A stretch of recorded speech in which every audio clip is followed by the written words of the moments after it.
Do you know who he left with? No. Did you see the vehicle or the car that he left in? No, he told me to go distract the kids while he left so they didn't get upset that he was leaving. Did you believe that she was happy? Absolutely. Oh, yes. Absolutely. Mm-hmm. She was extremely happy.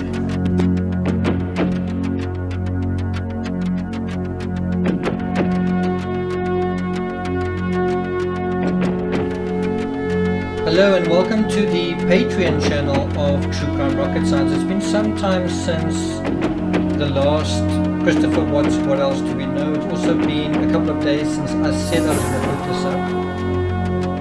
The thing with the content is it's really a matter of I'm trying to be as topical as I can be. So in the same way that I try and bring out books close to when when crimes happen, I also try to provide coverage at the same time that it is out there. So for example, the last photo of Gannon Stork and also the coverage I'm doing now on Madeleine McCann. So sometimes something that is a series or that is on schedule might be put on the back burner for a while just in order to deal with something that's more current. So I hope you can forgive me for that kind of thing. There's also a new I think documentary on Investigation Discovery that's been on Chris Watts. I wonder if any of you have watched the whole thing. From the trailer it looked pretty much like a rehash of what's been said over and over again by the pundits. So it certainly didn't inspire enormous confidence looking at the trailer. So in terms of this episode, we are still dealing with mid-December 2018 to the end of December 2018. That's kind of what we're going to be dealing with in the What Else Do We Know chronology. So we essentially at point number 7, and we then will end at the end of December, which is point number 16. Now it doesn't seem like very much, it's just 9 points, but there's actually quite a lot that is happening here.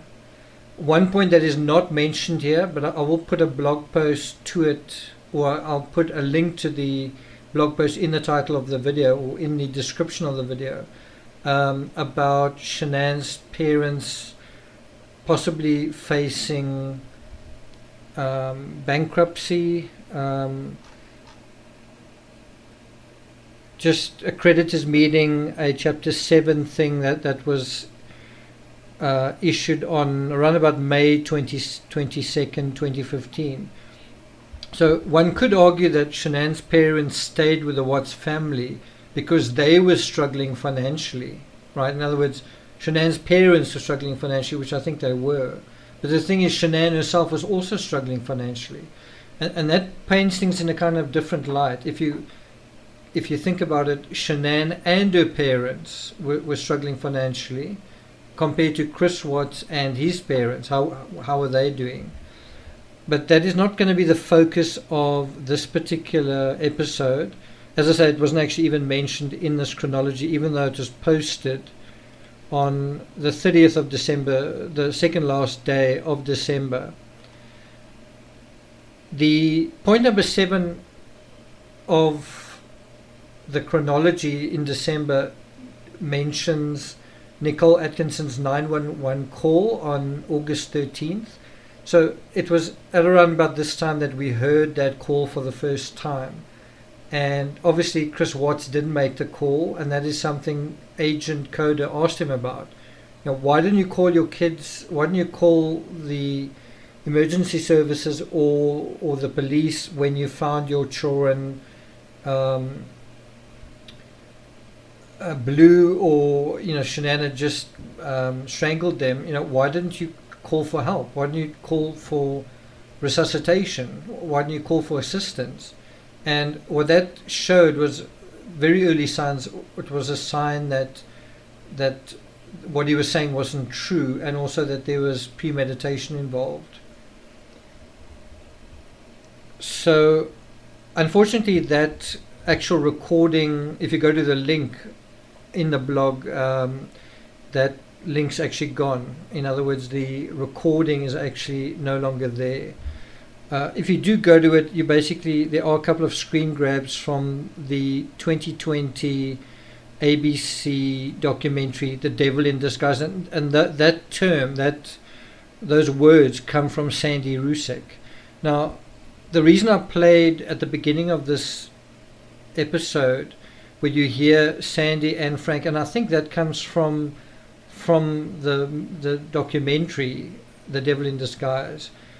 The reason I played Shanann's mother and father saying, "Oh, she was perfectly happy, she was blissfully happy," is because in the same documentary, on the one hand they say Chris Watts was this ideal husband, this perfect father, this wonderful partner for Shanann, and then in the next breath they say, well, he was a devil and a monster, and he was the devil in disguise, which is a kind of a nod to the two-faced thing that I've mentioned, that there's this other person behind the mask. There's the devil hiding behind the perfect persona, right? Now, in terms of if you want to hear Nickole's 911 call, you can listen to the clips of Devil in Disguise, and I did provide links to 3 of them in that blog post. But she basically just calls and she says, "My name's Nickole. I'm calling because I'm concerned about a friend of mine. She's not answering the door, and there's no movement in the house whatsoever." And that's kind of what she says. Understandable. Do you happen to know her address, Nickole? I'm asking to stand outside her house. It's 2825 Saratoga Trail in Frederick. And then I said, Chris, can you just come home and check to make sure she's okay? Because the shoes she wears every single day are right inside her door. Okay. And he was like, yeah, I'll be there in 3 minutes. Well, that was 45 minutes ago. And I called him and asked him again, can you please come home? And he's like, I'm 45 minutes out. What's her name? It's in the garage. And I'm like, well, huh? What's her name? Shanann Watts. It's SHANANN Watts, WATTS. Do you know her date of birth or how old she might be? Oh, if you would have asked me that, I would know it. That's okay. If you just know her approximate age, that you take that into. He's in his 20s, early 30s. So I think the full 911 call is something like 8 minutes long. I will put a link to that also in the description so you can listen to it. But some people did comment on the fact that Nickole didn't really know Shanann's date of birth. She didn't know Shanann's age. It wasn't like she knew that she was 34 or 33. It wasn't like a ballpark guess. It was like, well, I think she's late 20s, early 30s, which is kind of surprising. It kind of, people have sort of said, well, was she really so close to Shanann, On the other hand, she did know the date of birth, or the projected date of birth of Nico, and actually I'm saying that under correction. I actually think it was Cassie who may have known that, and Cassie suggested that as the possible new password for Shanann's phone or something like that. I'm a little bit fuzzy on that, but that does show, that they were close to Shanann, that they would know that. I don't really want to focus too much on the 911 call, just because there isn't really much there. What I do want to focus on in this episode is the emails between Chris Watts and Nickole Atkinson. And these have been viewed, Crime Talk's video about this has been viewed 806,000 times. And for those who believe that Nickole Atkinson knew Chris Watts a lot earlier because there was a Google search and something had been going on for a lot longer, something significant had been going on for a lot longer. I think that these emails kind of address that, and what I mean is the emails show that they were still at a tentative stage in their friendship at this point in early June. And it also shows Nickole Kissinger's kind of intentions. Her intentions are to have a serious relationship. Not a fling, not a sort of a superficial thing. She wants to, I'll read it in the actual email. But let's just go through the emails. One of them is a general work email, and it reads, "Gentlemen, I spoke with my gas monitor vendor regarding your app access. Our account has been reset. Please continue to use the same credentials you provided upon receiving your unit. Let me know if you continue to have issues or require anything further. Best regards, Nickole Kissinger, Health and Safety Representative, Anadarko Petroleum," and then her numbers there. Now, what I think is important to bear in mind with this email is this was a group email sent to many operators, and she just addresses them as gentlemen, right? And what is interesting with this email is it is Kissinger's job to communicate with these operators, right, via email, and they also have access to her via email. So if somebody wants to take things further than a strictly work relationship, they have access to her via her email. Also, they've got her mobile number on there, and so someone who wants to cross that line has access to her in terms of her email and her number, and that includes Chris Watts. And so on June 5th, Chris Watts emailed Kissinger, and her email address is nickkissinger@anadarko.com, but her name is kind of slightly different to that. It's Nickole Kissinger in brackets Tasman Geosciences, and then an L. I'm not quite sure what the L stands for. Anyway, and this is in response to the app issues thing. And Chris Watts responds, "Thanks, Nikki. Have a great rest of your day." 2 exclamation marks. In a way, that kind of response is completely unnecessary. Does he really have to acknowledge the email that she sent? She says, "Let me know if you have issues." She doesn't really say, "Let me know if you got this email," kind of thing. Anyway, so Chris Watts is identified in his email as a E40s rover, which is actually the lowest level, or level 1 of the rovers. He was actually in charge of, I guess, the E40s, but he was basically in charge of the lowest level. He was in charge of the operators on the lowest level. His email address is chris.watts@anadarko.com, and then he also provides his numbers, both his work number and his office number. And then about a week later, Nickole Kissinger, still on the same kind of thread in terms of app issues, writes, "Chris, thank you for being honest with me this morning. Truthfulness is so underrated in our culture. Saludos cordiales, Nikki." And what that is showing is just a week after this email, after the original work email, there's kind of a casual familiarity. She refers to him as Chris, not as gentleman.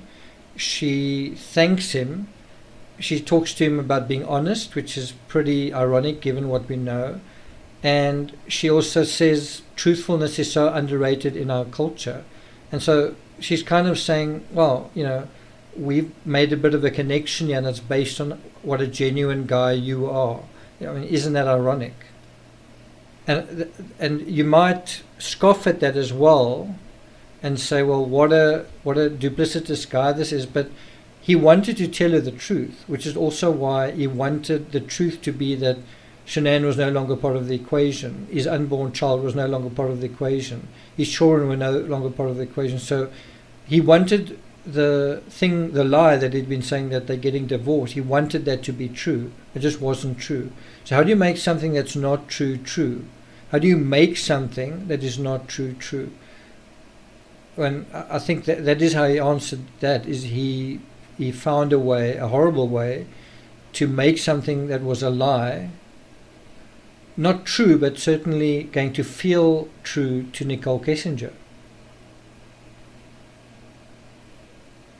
And you can also understand from an email like this, if Chris Watts is thinking, well, I have been lying to you about the affair, I have been lying to you about the pregnancy, I have been lying to you about the divorce, and everything.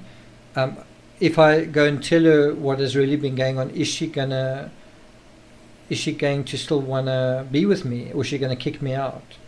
And so this email is kind of saying this is someone who appreciates honesty and places truthfulness at a kind of a high standard to herself. And I think part of this vibe that we're getting in this email is an artifact from her previous relationship with that guy Sean. I think whatever happened there wasn't that much honesty, there wasn't that much truthfulness, which I think made her vulnerable, but I think also made Chris Watts try very hard to hide what was going on. Okay. And then the next email, and this is from Chris Watts, still on the same app issues thread. And he says to her, Nikki, I'm a straightforward guy. Lying just complicates things, I'll bet. I think you're absolutely stunning, and from what I've learned about you so far, you seem like an amazing person. Hope to continue to get to know you better since we have a lot in common. And so this is showing Chris Watts' intent really early in the whole thing. He's basically saying that what you see is what you get, which is not, is a two-phase. He's saying he's not going to complicate things, which is what he tried not to do. But he also offers an absolute compliment here. He says, you're absolutely stunning. And then when he says, what I've learned about you, you seem like an amazing person, that means he's spoken to somebody else and they've told him she's amazing. Now, who has he spoken to? Well, surely it's her colleagues. Surely it's his colleagues. And then he says, I hope to continue to get to know you better since we have a lot in common. And so what that is saying is they've already gotten to know one another, and he wants to continue to do that. That is his intent in early June. And this is kind of just before the San Diego trip, right? Then on June 12th, so it was a long string of emails all on the same day, she says, Chris agreed, it's always nice to find people you can relate to. I enjoy talking to you as well. I feel understood. Again, if you bring this back to Chris Watts is a narcissist, he's self-centered, he only thinks of himself, it's all about him, blah, blah, blah, blah, blah. Well, here she's saying, well, wow, I feel understood. I feel listened to. I feel like you're kind of a kind person. And then she says, I'm looking for someone to build a beautiful life with. And that is a big statement to him. And she says it seems so simple, but it is so unrealistic sometimes. So she's even aware of how unrealistic her hope is, and it really was with him. She says she wants to build something similar to what you have done with your wife and those cute little girls. And that is also a huge statement. She's saying, I want what you've got. I want exactly what you've got. I want what you've done with your wife and girls. I want the same thing. And what's eventually going to say to her, well, why don't you just take me and let's do that? Like, you want what I have? Well, I'll give it to you. And we can start afresh. So this is a big statement, and something that doesn't really come up in the Kissinger tapes. Her saying, you know what, when I met Chris, I actually wanted to build a proper relationship, and I was considering building that with him. She doesn't really say that, does she? But this email does say that. She says, I do believe in karma, so out of respect for myself, you and your family, I think it's best if we keep that friendship at work. So she's kind of saying to him, I like you, but I want to be cautious and I want to respect myself. And then in a weird kind of cryptic postscript, she says, by the way, I keep the conversations we have between us, which is another way of saying you can trust me. If you want to take this further, I'm not going to talk about it. She's also kind of saying, I don't really want to take this further, but I will keep what has already happened between us. And then Chris Watts makes his pitch, and it's quite a long email to her. He says, also from June 12th, at 4:21 in the afternoon, so possibly written from home, possibly written from 2825 Saratoga, he writes, Nikki, yes, a beautiful life is something that is hard to find in this world, since people always seem to have an agenda for everything. Another very ironic statement. Then he says, I do believe in karma, so I agree with that as well. He's saying, we're on the same page. And he says, any conversations we have will stay between us, so no need to worry there. So this is a agreement to keep one another's secrets. And from there he gives her his work number. She already has it in his email, but he's explicitly saying, here's my number if you need to get a hold of me in the field. Sometimes email can be tricky with my spotty service out there. And then he kind of reverts to almost just, this is what's going on. He says, I have an early morning meeting, and then I'm doing LOTO for construction crew on various sites all day. So if I don't see you tomorrow, I hope you have an amazing day, 3 exclamation marks. So he's kind of leaving the ball in her court. He's saying, maybe they had a great conversation that day. They following on that conversation with a couple of quite deep, meaningful emails. And then Chris Watts says, I'm probably not going to see you tomorrow, but if I don't see you, I hope you have an amazing day. And then we wonder what happened after this, because there doesn't seem to be an email trail after this. But what there probably was a phone call or a text.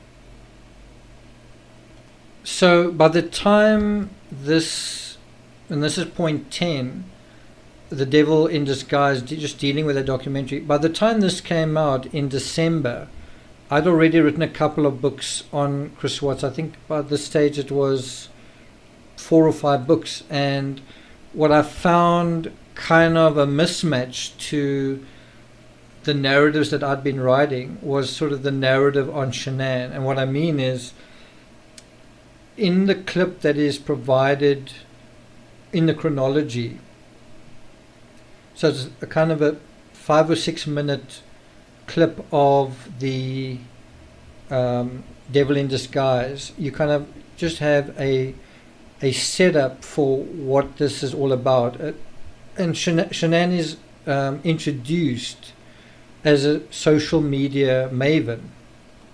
She's described as a master of the digital stage, and all in like a glowing way. It's all wonderful. Shanann saying how confident she is, and it's kind of representing the whole Thrive thing as wonderful and successful, and Shanann living out her dream, Shanann being happy, and the whole social media thing being absolutely fulfilling and affirming and actualizing, and this is who Shanann is, and it's all wonderful, it's all perfect. And master of the digital stage. I am so excited. I'm thriving with you. I am confident. I am determined, and I'm successful. She was fun. And then you kind of hear her mother sort of doing a voiceover with a sort of croaky voice saying she was fun, and how, just painting this perfect portrait, that the whole MLM thing was this beautiful fairy tale, and her life was so great. And of course, it's just not acknowledging anything negative. It's not acknowledging that Chris Watts wasn't comfortable doing the videos. It's not acknowledging the debt. It's not really acknowledging that stuff. It's sort of setting it all up as Shanann's perfect life, and Shanann as the perfect wife, and Shanann as the perfect mother. And bear in mind, the whole topic of this, the whole angle of this is the devil in disguise. So the one is an angel, another one is a devil, right? So I'm not going to go through the first 5 minutes or 6 minutes of that clip that is in the chronology. You can go and listen to it yourself. You can see for yourself how it is set up. But it is set up artificially. It is setting it all up as how perfect and wonderful everything is, including Chris Watts, that he also is this wonderful guy. And what's interesting is the Rusiks also say that he's this great partner for Shanann, and they loved him too, and the kids loved him, and it was all great. And this is the kind of thing that annoys me, is this sort of saccharine, sentimental thing where, it's like, didn't a crime happen here? Didn't something horrible happen here? Are we here to say how great everything was? Or are we here to be authentic about it? And so the whole first 6 minutes just seems like a repeat of the Thrive spiels. It just seems like a spiel of a spiel, right? It seems like just the whole thing recycled, and just saying, well, look how happy they were, and they went on these trips, and it was all, there's nothing wrong. There's absolutely nothing wrong. Now, what's quite fortunate, if you haven't been able to watch The Devil in Disguise, you can actually watch clips of it that have been put onto yahoo.com, and I've provided the links in the chronology. So if you go to crimerocket.com, click on the Watts tab, click on What Else Do We Know, scroll all the way down to December, you'll find these tabs, and they are under the point number 10. It's around about 3/4 of the way down if you scroll right down, and you basically get the part 2, part 3, part 4 of this documentary, and each part is around about 6 minutes, so you get quite a lot of coverage.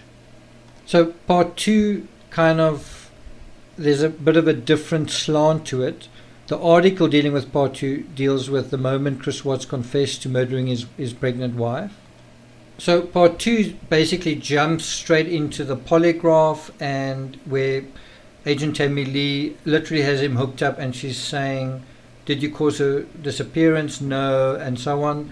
And then finding out that he was untruthful about all of that. So the first part is obviously setting up the perfect thing, and then the second part is the contrast of, it goes from all the technicolor happiness to the grey deception in this cubicle. And then it goes all the way through to the sentencing hearing. This is in the second part, where you suddenly see Sandy saying, wow, I trusted you, and Frank saying, you're a monster, you're a devil, and may God forgive you, kind of thing. And it was actually at the sentencing that Sandy said, this has got nothing to do with me. Your life is between you and God. So she, in a way, was kind of washing her hands off the whole thing. And again, I find that very troubling and kind of wrong. It's a nice sentiment to say, what you did's got nothing to do with me, I forgive you, and it's between you and God. It's a nice sentiment. It seems very elegant. And I've been involved in other cases where people do the same thing, and it also seems very strong. But the right thing to do is to say, you did something wrong, you need to account for it in court. You need to account for your sins in court. And I do have a say in that, and that does have something to do with me. And I do want justice for someone else that can't say they want justice.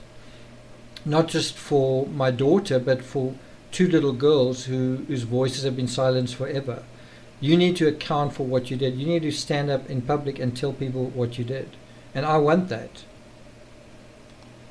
And then at the end of part 2, the interview talks about the wrongful death suit against Chris Watts, and we know the result of that, but you basically see the lawyers, it's in kind of a living room setting, and they're now going to talk about the next phase. So I'm not 100% sure if the links still work to part 3 and part 4. I have tried them. I don't know if my internet connection is not working, but it just doesn't seem to be going through at the minute.